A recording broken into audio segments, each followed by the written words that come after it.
치료받고 치료하는 그런 주의 설교를 준비했는데요. 오늘 그 마지막 시간입니다.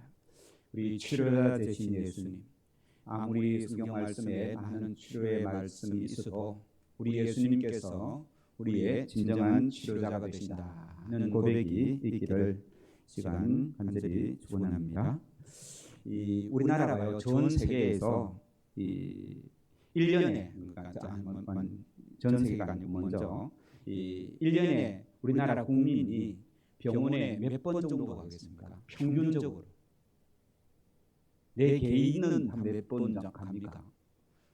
내가 평균 이상인지 이하인지 1년에요 15.7회 간답니다. 그러니까 15번 이상 가면 평균보다 많이 가는 거고, 15번 이하로 가면 평균보다 못 가는 거예요. 그런데요, 전 국민이 1년에 15번 이상, 15번 정도 병원에 가는 게 이 지구상에서 모든 나라 중에서 우리나라가 제일 많이 간답니다, 병원에. 그리고요, 입원 일수 있잖아요. 입원 일수. 입원하는 사람들이 입원을 하면 한 며칠 정도, 평균이 한 며칠 정도 되겠습니까? 이것도 18.5일이 된다고 합니다. 그러니까 그보다 많이 입원해 있는 것도 있고 적게 입원해 있는 것도 있죠. 이것도 세계에서 두 번째로 길게 입원하고 있답니다. 우리나라 의료보험 제도가 잘 되어 있어서 또 좋은 의료 체계가 있어서 이런 병원에 자주 갈 수 있는 이런 환경이 되어서 참 감사합니다. 현재 이 전공의들이 의대 정원에 반발해서 병원 현장을 떠나가지고 의료 공백이 많이 일어난다는 뉴스를 들은 적이 있습니다. 이로 인해서 수술 일정이 지연되고 환자들에게 피해가 발생하고 있는 것이죠. 정부에서는 의사 수가 적어서 많이 정원해야 된다라고 말하고, 의사들은 뭐라고 말합니까? 의사 수가 적은 게 아니다. 의료보험 체계가 잘못돼서 그렇다. 이제 그렇게 정원하는 것을 반대하는 것이죠. 그러나 대부분의 국민들이 어떻게 생각합니까? 의사들의 밥그릇 지키기다라고 이렇게 국민들은 그렇게 생각을 하죠. 의과대학을 졸업하면서 선서하는 게 있답니다. 선서를 몇 가지 하는데 그 선서 중에 나는 환자의 건강과 생명을 첫째로 생각한다라는 그런 선서, 히포크라테스 선서를 한다고 합니다. 그러나 지금 이 한국의 많은 의사들은 환자의 이 건강과 생명을 첫째로 합니까? 아니면 내가 받을 돈을 먼저 생각합니까? 돈이 줄어들까? 그죠? 누가 밥그릇을 빼앗아 갈까? 이제 그런 생각이 많다라는 것입니다. 그래서 환자들 생명을 담보로 해서 파업을 하고 있는 그런 현실입니다. 훌륭한 의사들은 또 몇 분 계시겠지만 대부분의 병원에 가서 돈 없이 가서 치료받을 수 있습니까? 없습니까? 없습니다. 그런데 진정한 치료자 되신 예수님께서 이 병을 고치시고 돈 받았다는 이야기를 성경에 읽은 적이 있습니까? 없습니다. 우리 주님은 공짜로 하지 않습니까? 그렇죠? 공짜로 우리의 병을 다 고치시는 그런 치료비 없이 치료해 주시는 예수님을 우리가 만나게 됩니다. 예수님께서요, 이 치료비 안 가져왔다 해서 기도를 안 해주시거나 환자를 외면하지 않았다는 말씀입니다. 오늘 본문에도 보면 12해를 혈루증을 앓았던 여인이 있습니다. 26절에 보면 많은 의사들에게 찾아가가지고 했는데 병이 낫지 않고요. 또 무엇을 탕진했다고 합니까? 재산도 그 의사들한테 많은 치료비를 줬지만 이 재산까지도 다 허비했다라고 이렇게 괴로움을 많이 받았다. 의사들한테 괴로움을 많이 받았다라고 성경은 말씀하고 있습니다. 그러나 예수님께서는 우리를 진정으로 치료하시고 아무런 대가 없이 우리에게 이 치유해 주시는 분이심을 믿습니다. 그래서 오늘 말씀을 들으면서 그러면 의사에게 찾아가지 말라는 말이냐라는 말은 아닙니다. 이 진짜 의사는 우리를 만드신 하나님 아버지가 되심을 인정하고 먼저 기도하고 병원에 가더라도 기도하면서 치료받으라는 말씀인 것이죠. 그래서 오늘 말씀을 우리가 받으면서 첫 번째로 기억해야 될 것이 있는데 치유자 되신 예수님을 초청하라는 말씀입니다. 모셔드려야 되는 것입니다. 23절 같이 읽겠습니다. 시작. 간곡히 구하여 이르되 내 어린 딸이 죽게 되었사오니 오셔서 그 위에 손을 얹어사 그로 구원을 받아 살게 하소서 하거든. 예수님을 자기 집으로 어떻게 합니까? 초청합니다. 지금요 예수님께서 이 바닷가에 배를 타고 내리니까 많은 사람들이 몰려 있습니다. 그 바닷가에 계셨다라는 거예요. 그들에게 복음을 전하고 또 환자들도 낫게 하고 하는 그 예수님의 사역을 하고 있는 중에 이 야이로의 아버지는 어떻게 합니까? 예수님을 자기 집으로 모셔가는 거예요. 생각을 해보세요. 지금 많은 사람들이 있는데 특별히 이 야이로가 부탁을 하니 예수님은 어디로 갑니까? 그 한 사람을 위해 이 예수님께서는 따라가는 것을 봅니다. 아무리 약의 효용을 알고 있다 해도 그 약을 먹지 않으면 그 약이 약의 효과를 발휘합니까? 안 합니까? 안 합니다. 치유자 되신 예수님을 우리가 안다 할지라도 그분을 우리가 받아들이지 않으면 아무런 소용이 없다는 것이죠. 그래서 우리를 치유하는 예수님을 모셔드릴 때에 진정한 치유를 경험할 수 있습니다. 그러려고 하면요 무엇보다도 예수님의 그 능력을 믿어야 됩니다. 야이로가 왜 예수님을 자기 집으로 초대합니까? 예수님이 오시면 자기 딸이 나을 수 있다는 그 믿음이 있기 때문에 그렇습니다. 이 12회를 혈루증을 앓았던 오늘 본문에 나온 그 여인도 왜 예수님의 옷자락을 만집니까? 그 옷자락을 만지면 내 병이 낫는다는 이 믿음이 있기 때문에 그런 것이죠. 그래서 믿음을 가지고 예수님을 초청하는 그 일들이 필요하다는 말씀인 것이죠.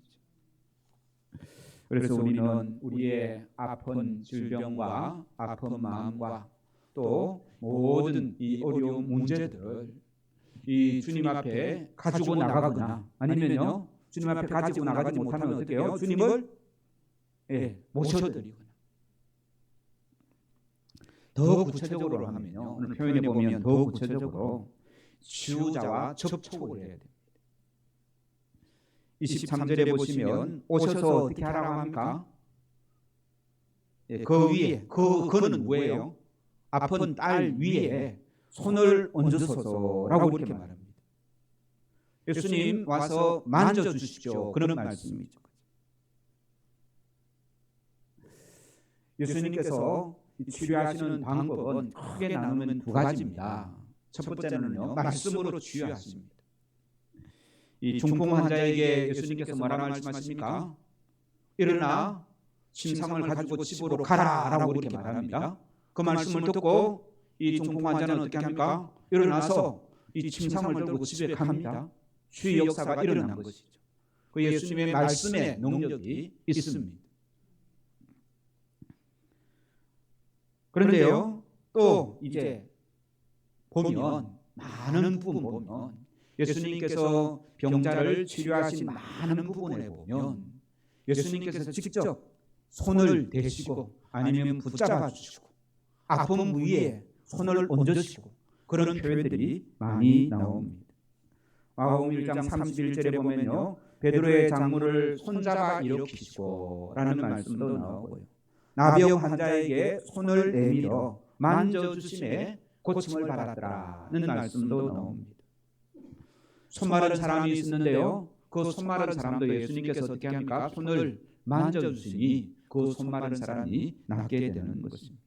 눈먼 사람의 눈에다가 예수님께서 손을 대시고 치유하신 적도 있습니다.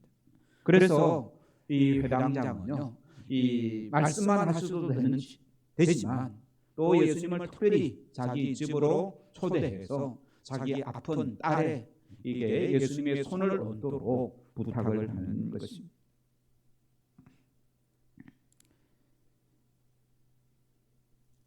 우리 오늘 본문에도 보면 혈루증을 앓았던 여인도 어떻게 합니까? 많은 사람들을 밀치고 가서 어떻게 해요? 예수님의 옷자락을 만질 때에 내가 낫겠다라는 믿음이 있는 것이죠.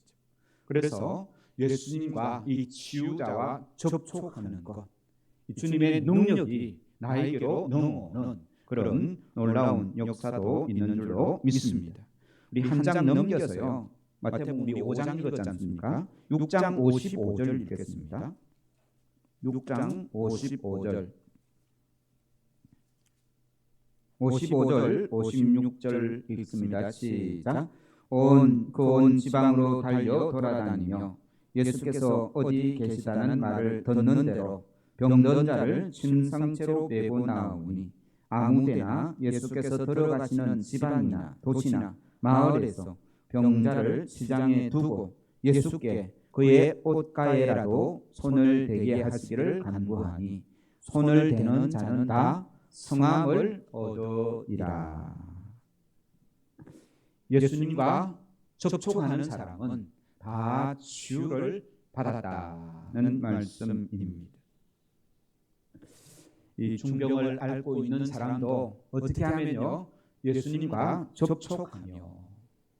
그래서 우리는 오늘 말씀을 들으면서 어떻게 예수님을 내 마음에 나의 삶에 초대할까? 어떻게 하면 내가 예수님을 그 예수님의 몸에 손을 대든지 예수님이 나의 삶을 만져주시든지 어떻게 하면 접촉할 수 있을까는 그런 이 믿음을 가지고 말씀을 들었기를 바랍니다. 이 접촉은요, 여러 가지 의미가 있는데요.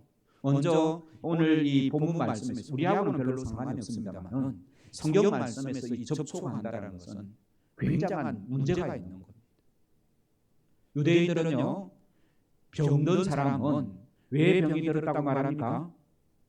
죄를 짓고 하나님의 저주를 받아서 이 몸이 아프다고 생각을 했거든요. 그러니까 부정적인 게 부정한 게 되는 거예요. 아픈 것 자체가 부정하다는 거예요. 그런데 예수님은 그 부정한 것에 손을 대시는 거예요. 보통 사람들은 부정한 게 내 손을 대면 어떻습니까? 손을 대는 사람도 부정하게 되는데 예수님께서는 부정한 데 손을 대면 그 부정한 게 낫게 되는 거예요. 예수님께서 접촉했다라는 것은요, 율법보다 훨씬 더 크신 분이시다라는 그런 의미가 있습니다. 우리는 그 부정한 게 전념이 되지만 예수님은 능력이 있기 때문에 예수님의 능력이 그 부정한 사람에게, 그 아픈 사람에게 전해진다는 거예요. 그렇지 않습니까? 그죠? 이 힘 있는 이 압력이 센 데에서 압력 약한 데로 공기가 흘러가지 않습니까? 이처럼 우리는 손을 대면 부정하게 되는데 예수님은, 능력 많으신 예수님은 이 손을 대면 깨끗하게 치유를 받는다는 것입니다. 이 능력의 예수님 우리가 바로 알 때에 그 예수님께 우리가 어떻게 했었든지 접촉하려고 하는 그런 믿음이 생겨날 줄로 믿습니다. 뿐만 아니라 이 접촉은요, 사랑과 관심입니다. 우리가 미워하는 사람이 있으면 어떻습니까? 보기도 싫죠, 그죠? 같은 자리에 앉기도 싫잖아요. 맞습니까? 그런데 사랑하는 사람은요, 보고 있어도 그런 표현이 있다대요. 보고 있어도 보고 싶다, 그런 표현이 있다대요. 사랑을 하면 보고 있어도 그냥 보고 있는 게 아니에요. 같이 어루만지고 쓰다듬고, 그죠? 사랑하는 것은 가까이 하고 만지고 싶습니다. 예수님의 그 접촉에는 그런 사랑과 관심이 있는 거예요. 그래서 이 접촉은요, 받아들임의 의미가 있습니다. 우리를 받아주시는 예수님, 우리를 만져주신다는 것은 예수님이 우리를 받아주셨다는 것입니다.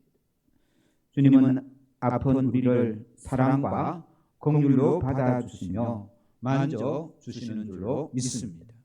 그래서 이 예배의 시간에 아니면 기도의 시간에 아니면 병상에 누워 있을 때도 주님께서 찾아가셔서 만져만 주시면 모든 병과 모든 문제가 해결될 줄로 믿습니다. 그래서 기도할 때라든지 우리의 신앙의 행위를 할 때라든지 아니면 신앙의 행위 아니라도 괜찮습니다. 직장에서 일할 때라든지 무엇 할 때라도 우리 주님의 그 만져주심을 경험할 수 있는 그런 은혜가 있도록 우리가 늘 이 기대를 해야 되는 거예요. 뿐만 아니라 이 접촉에는요 긍정의 의미도 있습니다. 주님께서 우리를 긍정해 주신 거예요. 세상 사람들은 죄가 있어서 아파서 하나님께서 벌 주신다 하지만 예수님께서는요 그래도 괜찮다. 그래도 내가 너를 만져주겠다라고 이렇게 하시는 것이죠. 그리고 예수님의 그 접촉에는 위로와 격려가 담겨 있습니다. 34절 말씀 같이 읽겠습니다. 시작. 예수께서 이르시되 딸아 내 믿음이 너를 구원하였으니 평안히 가라. 내 병에서 놓여 건강할지어다. 평안히 가라는 거예요. 위로와 격려를 주시는 그 예수. 그래서 우리는 예수님께서 오셔서 내 딸을 만져주시기만 하면 아니 예수님이 직접 안 만져줘도 내가 예수님의 옷자락에만 손을 대어도 오늘 본문에 두 명이 나오지 않습니까? 두 명이 나오는데 생각이 좀 다릅니다. 그죠? 방법도 다릅니다. 그런데 공통적인 건 뭡니까? 예수님과 접촉을 원했다는 거예요. 이것은 여러분들의 이 믿음대로 되는 거예요. 오늘 말씀을 듣고 내가 어떻게 하면 예수님과 접촉할 수 있을까 고민하고 방법을 생각해야 되는 거예요. 이 야이로도요 자기가 방법을 생각한 겁니다. 그렇지 않습니까? 아 예수님이 우리 딸을 치유해 줄 수 있는데 어떤 방법이면 좋을까? 자기 다 죽어가는 딸을 예수님께 데리고 가야 될까? 예수님을 모셔올까? 생각을 했지 않겠습니까? 그렇죠? 야이로는 어떤 방법을 생각했습니까? 지금 예수님이 많은 사람들에게 설교도 하고 바쁘지만 내가 특별히 가서 예수님을 모셔와야지 하고 예수님께 나온 거예요. 그런데 열도에를 혈루증으로 앓았던 이 여인은 예수님을 만나면 예수님과 접촉하면 내 병이 낫는데 그까지는 누구나 생각할 수 있죠. 그죠? 그러면 방법을 어떻게 하겠습니까? 이 여인은 어떻게 했습니까? 싹짝이 다른 사람 모르게, 그죠? 예수님도 모르게 예수님의 옷자락만 어떻게 스치기만 해도 내 병이 나을 거야 라는 믿음이 이 여인에게 있는 거예요. 그러니까 이 믿음들은 개인들 각각 다를 수 있다는 거예요. 그렇지만 이분들은 무엇을 원했습니까? 예수님과의 접촉을 원하고 자기의 방법을 가지고 예수님께 나아갔다는 것이죠. 우리도 주를 대신 예수님께 각자의 믿음을 가지고 주님께 나아갈 수 있는 은혜가 있기를 주의 이름으로 축원합니다. 그다음요 이런 예수님께 접촉을 원했던 게 이 두 명의 공통점이고요. 오늘 본문 말씀에 보면 또 공통점이 하나 더 있습니다. 어떤 공동체인가 하면요. 22절 보시면 예수를 보고 발 아래 엎드렸다라고 이렇게 이 야이로가요. 회당장인 야이로가 예수님의 발 앞에 엎드린 거예요. 그 다음에는 33절 보시면요. 두려워하며 떨며 와서 그 앞에 엎드렸다라고 말합니다. 그러니까 이 야이로도 이 딸을 위해서 예수님의 발 앞에 엎드리고 또 이 여인도 예수님의 발 앞에 엎드린 것입니다. 이 야이로는요. 왜 예수님을 우리 집으로 모셔드릴까라고 생각합니다. 방법을 예수님을 모셔오는 것을 방법으로 택했습니다. 왜 그랬을까요? 그 동네에 그래도 이 유지 중에 한 명이었기 때문에 그렇지 않았을까라고 생각을 해봅니다. 물론 자기 딸을 데려가기도 쉽지도 않았지만 이 회당장이면요 그 마을에 이 유지에 제일 이름 있는 사람입니다. 신분이 높은 사람이고요 동네의 지도자였다는 것입니다. 그럼에도 불구하고 이 야이로는 예수님의 발치에 자기의 머리를 두는 발 아래 무릎을 꿇었다는 것이죠. 그가 예수님 앞에 무릎을 꿇었다는 이 말은 이 의미는요 그냥 쉬운 의미가 아닙니다. 자기와 같은 많은 바리새인들은 예수님을 좋아했습니까? 미워했습니까? 미워했습니다. 자기가 속한 그 집단의 사람들은 다 예수님을 배척하고요 예수님을 좀 멀리한 거예요. 그런데 자기는 뭘 했습니까? 예수님께 그 발치에 무릎을 꿇었다는 것이죠. 그의 절실함은 모든 권위와 체면과 자존심을 내려놓았다는 것이죠. 그래서 예수님과 접촉하려고 하면 이 자존심과 권위와 체면들을 내려놓을 때 예수님과 접촉할 수 있는 줄로 믿습니다. 그런데 우리는요 이 체면과 다른 사람이 어떻게 생각할까를 많이 생각하지 않습니다.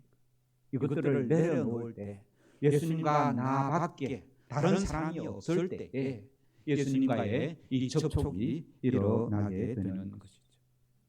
그런데 우리 이 교회 성도들 특별히 이 지켜야 할 만한 체면이 있거나 사회적으로 좀 유명한 사람 없죠.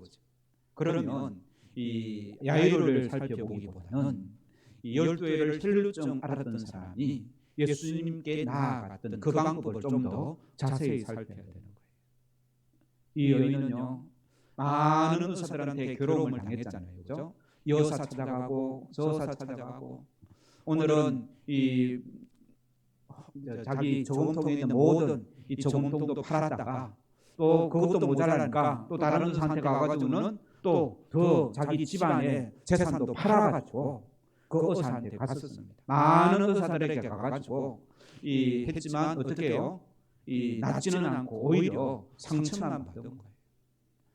모르긴 몰라도 이 12해를 혈루증을 앓았으니 가족들도 다 힘들어했을 것입니다. 그 사람이 남편한테 이혼을 당했는지 안 했는지 성경은 없지만 많은 사람들에게 의사한테까지도 그렇게 상처를 받았으니 많은 사람들에게 자기 자신을 드러내기가 힘든 그런 병이었고 또 그런 상황이었다는 것입니다.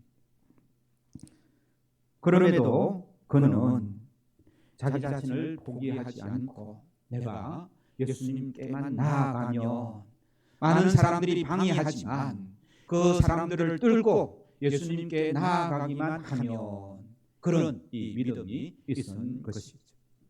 다른 사람들은 나를 다 미워하고 멀리하고 외면할지라도 내가 예수님께만 나아가면 이라는 그 믿음이 있었다는 것입니다. 그래서 그는 끝까지 다른 사람들은 자기를 포기했을 줄 몰라도 자기는 자기 자신을 포기하지 않은 거예요. 어떻게 해요? 예수님께 나아간 것입니다. 실제로는요 그 당시 이 어떤 상황으로서는 이 여인이 그 많은 사람들이 있는데 가면 안 됩니다. 그 여인하고 만나면 어떻게 됩니까? 조금이라도 부딪히면 부딪힌 사람이 다 부정하게 되는 거예요. 그 사람이 알든 알지 못하든 부정하게 되는 거예요. 피 흘린 자는 어떻게 해야 됩니까? 이율법에 의하면 다 씻고 그날 하루 동안에는 부정하게 되고요. 피 흘린 사람이 앉았던 그 자리를 만지는 사람도 부정하게 되는 거예요. 그러니 그 많은 사람들을 밀치고 나왔으니 얼마나 많은 사람들이 부정하게 됐겠습니까? 그런데 이 여인은 그게 중요한 게 아니에요. 뭐가 중요합니까? 예수님의 옷자락을 만지는 게 훨씬 더 중요하다는 것입니다. 그런 마음으로 예수님을 찾을 때 예수님을 만질 수 있는 은혜가 있는 줄로 믿습니다. 마지막으로 이 발 아래 엎드린다는 이 의미는 어떤 의미인가 하면 우리가 보통 제일 소중한 게 우리 몸 중에 그래도 제일 소중한 게 어디입니까? 머리지 않습니까? 그죠? 발은 어떻습니까? 다 중요하긴 중요하지만 이 발은 제일 비천한 데 있지 않습니까? 그죠? 그래서 자신의 가장 소중한 머리를 상대의 가장 비천한 발 아래에 둔다는 그런 의미가 발 아래에 엎드리는 것을 말합니다. 그래서요, 천주교 이 신부들은 이 기도할 때요, 십자가 앞에 완전히 엎드려가지고 이 이마를 땅에 대고 기도하는 그런 기도의 이 모습을 볼 때가 있습니다. 예수님 앞에서 자기 자신을 최대한 낮춘다는 것이죠. 그러니까 나의 가장 이 잘난 것이 당신의 가장 못난 것보다 더 낫습니다라는 그런 의미가 발 아래 꿇어 엎드리는 의미인 것이죠. 지극히 공경의 표시입니다. 이런 마음으로 주님 앞에 나아가는 자, 그런 자를 주님께서 만나시고 만져주시고 놀랍게 역사하시는 줄로 믿습니다. 그래서 무릎을 꿇고 주님 앞에 엎드린다는 이 말은요, 오직 하나님께 항복한다는 그런 의미가 있습니다. 하나님께 항복하지 않으면 주님을 만날 수 없고요, 주님의 그 옷자락을 만질 수 없는 그런 의미인 것이죠. 솔로몬도 무릎 꿇고 하나님께 간절히 기도했습니다.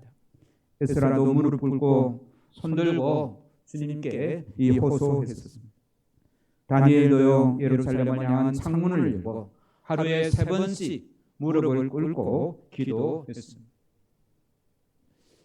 이 의자가 놓기 전에는 우리도 다 같이 무릎 꿇읍시다 하면 무릎 꿇을 수 있었는데 요즘에는 쉽지 않죠, 환경적으로. 그런데 우리의 육신이 직접 무릎 꿇는 것도 좋은 일이지만 우리의 심령 자체가 하나님께 완전히 항복하는 그런 심정으로 주님 앞에 나아갈 때 우리 주님께서 환난 날에 나를 부르라 라고 이렇게 말씀하셨는데요, 우리도 하나님 앞에 진정으로 하나님 앞에 항복하며 나아갈 때 참된 주야 되신 예수님을 만날 수 있는 줄로 믿습니다. 우리 찬송가 하겠습니다. 찬송 470